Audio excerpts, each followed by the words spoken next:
Hello friends, அனைவருக்கும் வணக்கம். இந்த வீடியோவில் வந்து பார்ப்போம், ஆப்ஷன் ட்ரேடிங் சம்மந்தமாக பார்ப்போம். ஏற்கனவே வந்து இந்த லெசன் 1ல் வந்து 3 வீடியோ பார்த்துருக்கோம். இந்த ஷேர் மார்க்கெட் சம்மந்தமாக, அடுத்தது வந்து ஃபாரெக்ஸ் ட்ரேடிங், அடுத்தது வந்து பார்த்தீங்கன்னா சொன்னால் கமோடிட்டி மார்க்கெட் பெண்டிங் இருக்குது, வந்து கிரிப்டோ மார்க்கெட் சம்மந்தமான பெண்டிங் இருக்குது. கிரிப்டோவை பொறுத்த வரைக்கும் கொஞ்சம் ரிஸ்க்கான விஷயமாக தான் இருக்குது. ஆனால் நீங்கள் லேர்ன் பண்ணி வச்சுக்கொள்ளுங்க. இப்போ இருக்கிற டைமை பொறுத்த வரைக்கும் கொஞ்சம் ரிஸ்க்கான விஷயமா இருக்குது. இதில் வந்து இந்த 4 விஷயங்கள் 4 மார்க்கெட்டையும் உள்ளடக்கியது வந்து 4 மார்க்கெட்லேயும் இருக்கின்ற ஒரு விடயம் தான் இந்த ஆப்ஷன் ட்ரேடிங்னு சொல்லுவோம். ஆப்ஷன் ட்ரேடிங்னு சொல்லி சொன்னால் இது அக்யூரேட்டான தமிழ் மீனிங் நான் சொல்ல தெரியல. இது வந்து ஒரு விருப்ப வர்த்தகம் அல்லது தேர்வு வர்த்தகம்னு சொல்லலாம். அப்படி இல்லாவிட்டால் நீங்கள் ஆப்ஷன் ட்ரேடிங்கோடய வச்சுக்கொள்ளுங்க. இந்த ஆப்ஷன் ட்ரேடிங் என்னன்னு சொல்லி சொன்னால், இதில் வந்து ஒரு அசெட்ஸை வந்து ஒரு அசெட்ஸாக இருக்கலாம், அது பங்கு அல்லது கமோடிட்டியாக இருக்கலாம் அல்லது இண்டெக்ஸாக இருக்கலாம். இதை வந்து ஒரு குறிப்பிட்ட காலப்பகுதிக்குள்ளே வாங்கும் விற்கும் உரிமையை வந்து நமக்கு இந்த ஆப்ஷன் ட்ரேடிங் வந்து கொடுப்பாங்க. அது மீனிங் என்னன்னு சொல்லி சொன்னால், இப்போ நீங்கள் ஒரு ப்ராடக்ட்டை வந்து எனக்கு ஒரு 1000 ஷேர்ஸ் தேவைன்றதை முன்கூட்டியே வந்து நீங்கள் ஒரு புக் பண்ணிக்கொள்கிற ஒரு குறிப்பிட்ட அமௌண்ட்டை கொடுத்து, ரைட் எனக்கு இந்த கம்பெனியுடைய 1000 ஷேர்ஸ் தேவை, இத்தனையாம் தேதிக்குள்ளே நான் வாங்குவேன் என்ற வீடிங்கில் அவங்களுக்குரிய ஷேர்ஸை வந்து அலோகேட் பண்ணி வைப்பாங்க. என்ன ப்ரைஸில்ன்னு சொன்னால், இப்போ கரண்ட் ப்ரைஸை விட அதை விட கொஞ்சம் அதிகமான ப்ரைஸில் வந்து நமக்கு அலோகேட் பண்ணி வைப்பாங்க. அப்போ அந்த ஒரு இதுதான் வந்து அந்த ஆப்ஷன்ன்ற விடயம். நீங்கள் அந்த ப்ரைஸுக்கு நீங்கள் அந்த ப்ரைஸ் உண்மையை அதிகரித்தா அந்த விலைக்கு நீங்கள் அதை வாங்கி விற்கலாம். அப்படி இல்லைன்னு சொல்லி சொன்னால் நீங்கள் அதை ஒமிட் பண்ணலாம். ஒமிட் பண்ணுற நேரம் என்னென்னு சொல்லி சொன்னால், உங்களுக்கு நீங்கள் எவ்வளோ ஒரு ப்ரீமியம் அமௌண்ட் ஒன்று கொடுத்துருப்பீங்க, புக் பண்ண காசு வந்து உங்களுக்கு கிடைக்காது. இதுதான் வந்து பேசிக்கான இந்த ஆப்ஷன் ட்ரேடிங் உரிய விடயம், ரைட்? இதில் 2 வகையான ஆப்ஷன் இருக்குது. ஒன்று ஹோல் ஆப்ஷன் சொல்கிறது, அடுத்தது ஃபுட் ஆப்ஷன் சொல்கிறது. ஹோல் ஆப்ஷன் யூஸ் பண்ணுவோம் என்னதுக்குன்னு சொன்னால், ஒரு பொருளை வாங்கும் பொழுது. அதே நேரம் வந்து இதில் ஷார்ட் பண்ணுற மாதிரி இதை செல் ஆப்ஷன் வந்து விலை குறைகிற நேரம் நம்ம பயன்படுத்துவோம். அது ஃபுல் ஆப்ஷன். விலை கூடுமன்னு எதிர்பார்க்குற நேரம் வந்து யூஸ் பண்ணுவோம். இந்த ஹோல் ஆப்ஷன். இது 2 விடயம் தான். இதை வந்து ஞாபகம் வச்சுக்கண்டா சரி. அடுத்தது வந்து பார்த்தீங்கன்னா தெரியும், இது கால் ஆப்ஷன் ஃபுல் ஆப்ஷன் வந்து நீங்கள் சாதாரணமாக நீங்கள் லாங் அண்ட் ஷார்ட்ன்ற விடயம் பேர்ட் வந்து உங்களுக்கு தெரிஞ்சிருக்குமாக இருந்தால் இது வந்து உங்களுக்கு ஈஸியாக இருக்கும். லாங்ன்றது நம்ம கிரிப்டோலியோ அல்லது வேறு இதில் வந்து லாங் அண்ட் யூஸ் பண்ணுவோம். லாங்ன்றது பைன்றதை குறிக்கும், அதே மாதிரி ஷார்ட்ன்றது செல்லை குறிக்கும். அடுத்தது வந்து பார்த்தீங்கன்னா தெரியும், இதில் வந்து ஒரு எக்ஸாம்பிள் ஒன்று, உங்களுக்கு பேசிக்கான எக்ஸாம்பிள் ஒன்று. ஒரு இப்போ சாதாரணமாக ஒரு பங்கு வந்து 100 ரூபா இருக்குது. அந்த பங்கு வந்து நீங்கள் என்ன செய்கிறீங்கன்னா, ஆப்ஷனில் வந்து அவங்க 110 ரூபாய்க்கு உங்களுக்கு தர ரெடியாக இருக்கிறாங்க. அதாவது நீங்கள் வந்து ஒரு மாதத்துக்கு பிறகு நீங்கள் வாங்க ரெடியாக இருக்கிறீங்கன்னா அந்த பங்குக்கு இப்போ அந்த 110 ரூபாய் கொடுத்து நீங்கள் புக் பண்ணுறீங்க.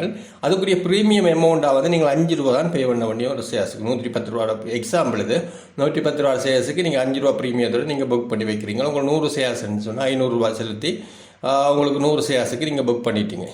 இதே நேரம் அந்த ஒரு மாதத்துக்கு பிறகு அந்த நீங்கள் எவ்வளோ பீரியட் கொடுக்குறீங்களோ அந்த பீரியட்டில் அந்த ஷேர்ஸ் 130 ரூபா ஆகிட்டுன்னு சொல்லிட்டுனால் நீங்கள் அந்த 110 ரூபாய்க்கு காசு கொடுத்து ஷேர்ஸை வாங்கிட்டு அதை நீங்கள் 130 ரூபாய்க்கு விற்கலாம். விற்றீங்கன்னா உங்களுக்கு 20 ரூபா வரும். 20 ரூபா லாபத்தில் அந்த ப்ரீமியம் அமௌண்ட்டை கழிச்சிங்கன்னா 5 ரூபாய் கழிச்சிங்கன்னா உங்களுக்கு 15 ரூபா லாபம் வரும் ஒரு ஷேர்ஸுக்கு, ரைட்? ஆகவே 100 ஷேர்ஸுக்கு எவ்வளோன்னு நீங்கள் பார்த்துக்கணும், ரைட்? இவ்வளவு தான் அந்த ஆப்ஷன் ட்ரேடிங்கில் இருக்கிற விஷயம். இப்போ நான் சொல்லிட்டேன். நான் இது வந்து என்னென்னா, இது பார்த்துருக்க ஒரு சிஸ்டத்தில் ஆட்டோமேட்டிக்காக நடந்து கொண்டிருக்கும். அது பெரிய சிம்பிளாக வந்து இப்போ வாங்கி வச்சு கொண்டு விற்கிற அப்படின்ற எல்லாம் இல்லை. சிஸ்டத்தில் வந்து நீங்கள் ஈஸியாக வந்து ரேட் பண்ணக்கூடியதாக இருக்குது. இதில் இன்னொரு சினாரியோ ஒன்று பார்ப்போம். அதே விஷயந்தான். ஒரு ஆப்பிள் கம்பெனியுடைய ஷேர்ஸ் ஒன்று வாங்க போகிறோம். அதில் பெருமதி வந்து $100 இருக்குது. இதில் விலை அடுத்த மாதம் வந்து கூடும் நினைக்கிறீங்க என்று சொல்லி சொன்னால் நீங்கள் ஹோல் ஆப்ஷன் கொடுப்பீங்க. கொடுத்துட்டு அதில் பங்கு வந்து அதில் சம்மரி டேபிள் உண்டு. 110 ரூபா வந்து, அதாவது இந்த 100 ரூபா ஷேர்ஸை 110 ரூபாய்க்கு நீங்கள் புக் பண்ண போகிறீங்க. அதுக்கு வந்து நீங்கள் ப்ரீமியமாக ஒரு ஷேர்ஸுக்கு 5 ரூபா கட்ட வேணும். நீங்கள் அதுக்கு வந்து தீர்மானிப்பாங்க எவ்வளோன்னு சொல்லி. அடுத்தது இது வந்து நீங்கள் ஒரு ஷேர்ஸுக்கு 5 ரூபாண்டா 100 ஷேர்ஸுக்கு பிரிக்கி பாருங்கள் இவ்வளவு ஷேர்ஸுக்கு பே பண்ணணும்னு. உங்களோட எக்ஸ்பயரி டேட் வந்து பார்த்தீங்கன்னா 1 மாதம், ரைட்? இவ்வளவு தான் இந்த டேபிள். இதில் பார்த்தீங்கன்னா முதலாவது ஸ்டேஜில் பார்த்தீங்கன்னா இந்த ஷேர்ஸ் வந்து 1 மாதம் கழிச்சு 130 ரூபா ஆகுதுன்னு சொல்லி சொன்னால் அந்த நீங்கள் பங்கை வந்து புக் பண்ண ப்ரைஸ் 110 ரூபா, சந்தையில் 130 ரூபா விற்குது. ஆகவே உங்களுக்கு வந்து பார்த்தீங்கன்னா ஒரு ஷேர்ஸில் 20 ரூபா லாபம் கிடைக்குது. இல்லை ப்ரீமியம், அதாவது நீங்கள் புக் பண்ண காசை வந்து கழிச்சிங்கன்னு சொல்லி சொன்னால் 15 ரூபா உங்களுக்கு கிடைக்கும். ரைட். ஆகவே 100 பங்கு இருக்குன்னு சொல்லிச்சுன்னா உங்களுக்கு 1500 ப்ராஃபிட் வந்து கிடைக்கும். இதுதான் வந்து பேசிக்கான ஆப்ஷன் ட்ரேடிங் சம்பந்தமானது. இதே நேரம் வந்து நீங்கள் நட்டமடைகிற சந்தர்ப்பமும் வரும். பார்த்தீங்கன்னா தெரியும். இதில் ஆப்பிள் பங்கு நீங்கள் எதிர்பார்த்துனீங்க 130 ரூபா போகும்போது, ஆனால் அது குறைஞ்சிட்டு 90 ரூபாய் ஆகிட்டு. ஆனால் இதில் 90 ரூபா பங்கு ஷேர்ஸ் மார்க்கெட்டில் இருக்கிறத நீங்கள் 110 ரூபாய்க்கு கொடுத்து திரும்ப வாங்குவீங்களா? வாங்க மாட்டீங்க. ஆகவே இந்த டைமில் எனது பங்கு தேவையில்லை என்று நீங்கள் ரிஜெக்ட் பண்ணலாம். ஆனால் ரிஜெக்ட் பண்ணுற நேரம் உங்களுக்கும் அந்த புக் பண்ண காசு வந்து திருப்பி கிடைக்காது. அதாவது இந்த ப்ரீமியம்னு சொல்லி நம்ம ஒரு ஷேர்ஸுக்கு 5 ரூபா கொடுத்தோம்ல, அந்த காசு வந்து நமக்கு கிடைக்காது. ஆகவே 100 ஷேர்ஸ்னா $500 உங்களுக்கு லாஸ் ஆயிடும். இதுதான் அந்த ஆப்ஷன் ட்ரேடிங்கில் இருக்கிற விடயம். ரைட். அடுத்தது பார்த்தீங்கன்னா தெரியும். இது வந்து என்னை பொறுத்த வரைக்கும் நான் பெரும்பாலும் ஆப்ஷன் ட்ரேடிங், அதாவது மார்க்கெட்டுக்கு புதிதான ஆட்களுக்கு வந்து நீங்கள் ஷேர் மார்க்கெட் பற்றியோ அல்லது வேறு மார்க்கெட் பற்றியோ தெரியாதவருக்கு நான் கடைசி வரைக்கும் இதை ரெக்கமெண்ட் பண்ணவே மாட்டேன். இது ஒரு உங்களுக்கு எஜுகேஷன் பர்பஸுக்காக வேண்டி நான் உங்களுக்கு ஷேர் பண்ணுறேன் இந்த விடயங்களை. இதில் வந்து பார்த்தீங்கன்னா தெரியும், இலங்கையிலேருந்து நீங்கள் செய்கிற ரேட் பண்ணக்கூடிய இருந்தால் இந்த இன்ட்ராக்டிவ் ப்ரோக்கர்ன்ட்டு கூட செய்யலாம். ஆனால் இவங்கள சார்ஜஸ் கொஞ்சம் கூடன்னு சொல்லி சொல்கிறாங்க. மந்த்லி $10 ஏதோ சும்மாவே பே பண்ண வேணும்னு நினைக்கிறேன். நீங்கள் ரேட் பண்ணுறீங்களோ இல்லையோ அப்படி அந்த இதுக்குரிய சார்ஜஸ் வந்து வருவாங்க. எக்ஸ்னஸ் வந்து அந்த பிரச்சனை இல்லை, நீங்கள் எக்ஸ்னஸை ட்ரை பண்ணி பார்க்கலாம். அடுத்தது வந்து இந்த எக்ஸ்எம் ஐசி மார்க்கெட், அதில் வந்து நீங்கள் எக்ஸ்எம் வந்து இலங்கையில் செய்யலாம், ஐசி மார்க்கெட்டும் இருக்குது, அதையும் செய்யலாம். இதில் வந்து ரெகுலேட்டர் பாடியை பார்த்தீங்கன்னா தெரியும். இந்த எக்ஸ்என்எஸுக்கு சைப்ரஸ் வந்து நினைக்கிறேன், Cyprus security and investment commission நினைக்கிறேன். அடுத்தது இந்த ஏஎஸ்ஐசியை பார்த்தீங்கன்னா ஆஸ்திரேலியன் செக்யூரிட்டி இன்வெஸ்ட்மெண்ட் கமிஷன். இந்த எக்ஸ்எம்மும் ஐசி மார்க்கெட் பெப்பர்ஸ்டோட அது வந்து அங்கே வந்து அவங்களோட ரெகுலேட்டர் படிக்குள்ளே இருக்குது. அடுத்தது இன்ட்ராக்டிவ் வந்து யூஎஸ்ஏ குளோபல் ரெகுலேட்டரில் இருக்குது. இது வந்து ப்ரொஃபஷனலாக கிரேட்னு சொல்கிறாங்க. அதான் கொஞ்சம் சார்ஜஸ் வந்து எடுக்கிறாங்க, $10 மேலே எடுக்கிறாங்க நினைக்கிறேன்.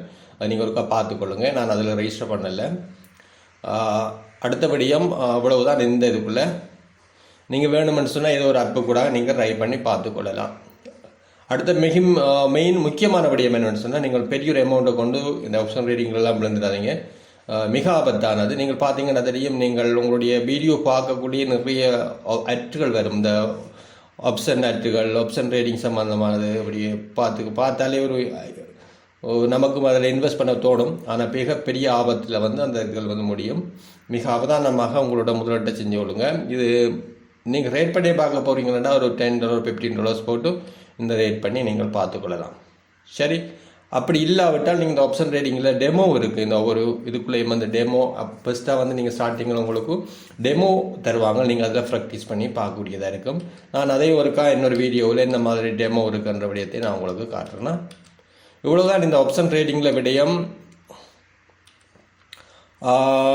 இது தொடர்பாக ஏதாவது டவுட் இருந்தால் கீழே காமெண்ட்டில் கொடுங்களா. நன்றி, வணக்கம்.